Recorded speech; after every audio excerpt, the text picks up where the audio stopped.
నమస్కారం అందరికీ. ఈరోజు అయితే మేము మక్క చేనులో మక్క కర్రలు ఎక్కడెక్కడ ఎక్కువ ఉన్నాయి, ఇక్కడ తక్కువ ఉన్నాయి, అక్కడ పెడుతున్నాం. ఎక్కువ ఉన్నాయి తీసి లేని జాగాలో పెడుతున్నాం.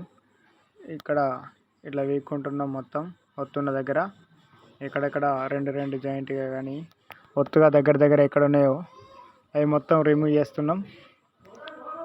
ఈ రిమూవ్ చేసి వేరే దగ్గర లేని దగ్గర నాటుకుంటున్నాం. ఈ ఎక్కువ ఉన్న మొక్కలు ఎందుకు తీస్తున్నాం అంటే, ఈ చేనులో మొత్తం మేము పసుపు వేసినాం. లోపల పసుపు ఇంకా మొలలేదు.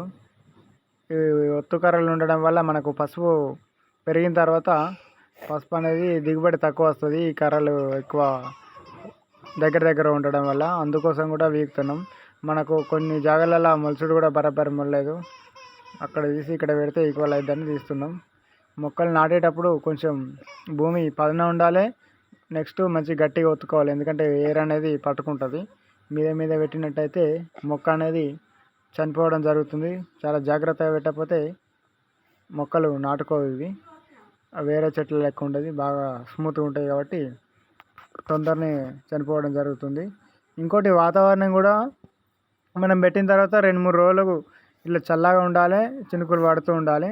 ఇక్కడ చూడండి, ఏర్లు వీకిన ఏర్లు కనిపిస్తున్నాయి కదా, మొక్కలై లేత ఏర్లు. ఇవి లేత మొక్కలు కాబట్టి నాటుకుంటాయి, వీటికి ఏం ప్రాబ్లం ఉండదు.